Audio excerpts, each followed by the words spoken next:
OTN టీవీకి స్వాగతం. భద్రాద్రి కొత్తగూడెం జిల్లాలో మహాశివరాత్రి పర్వదినాన్ని ఘనంగా నిర్వహించారు. మహాశివరాత్రి పర్వదినాన్ని పురస్కరించుకొని కొత్తగూడెం బూడిదగడ్డ బస్తీ శివాలయంలో అడిషనల్ ఎస్పీ పారితోజ్ పంకజ్ దంపతులు పాల్గొని శివలింగానికి అభిషేకం చేశారు. భక్తులు ఉపవాసం ఉండి తెల్లవారుజాము నుంచి శివాలయానికి అధిక సంఖ్యలో పాల్గొని అభిషేకాలు, పూజలు నిర్వహించారు.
లక్ష్మీనారాయణ స్వామి నమః. జనార్దన స్వామి నమః.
महाशिवरात्रि पर्वदिने श्री बाला त्रिपुर सुंदरी समेत भाग्येश्वर स्वामी संपूर्ण अनुग्रह पंचामृत अभिषेकं करिष्ये.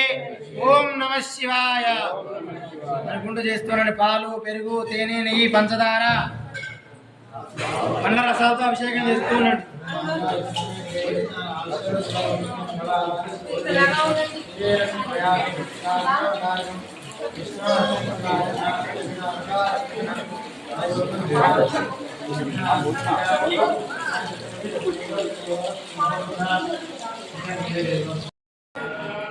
शिवाय नमः शिवाय ओम नमः शिवाय नमः शिवाय नमः शिवाय ओम नमः शिवाय सोमेश्वरा शिव सोमेश्वरा हर हर भोले नमः शिवाय सोमेश्वरा शिव सोमेश्वरा हर हर भोले नमः शिवाय हर हर भोले नमः शिवाय विश्वेश्वरा शिव विश्वेश्वरा हर हर भोले नमः शिवाय विश्वेश्वरा शिव विश्वेश्वरा हर हर भोले नमः शिवाय नमः शिवाय नमः शिवाय हर हर भोले नमः शिवाय नमः शिवाय नमः शिवाय हर हर भोले नमः शिवाय శివరాత్రి ముఖ్యంగా రాత్రి జరుపుకునే పండుగ. పగలంతా ఉపవాసం ఉండి రాత్రిపూట జాగరణ చేసుకొని శివునికి అభిషేకం చేసి పొద్దునపూట శివుని అభిషేకంతో మొదలవుతుంది శివరాత్రి పర్వదినం. తర్వాత పగలంతా ఉపవాసం ఉండి, ఉపవాసం అంటే అన్నం తినకుండా ఉండడం కాదు, దేవునికి దగ్గరగా ఉండడం. శివుని నామస్మరణతోని, శివుని ఆలోచనలతోని, శివభక్తితోని పగలంతా ఉపవాసం చేసి రాత్రిపూట శివపార్వతుల కళ్యాణం తిలకించి జాగరణ చేసి అలా ఉపవాసం జాగరణ పూర్తిగా గావిస్తే శివరాత్రి పర్వదినం కంప్లీట్ అయినట్టుగా మనం చూసుకోవాలి.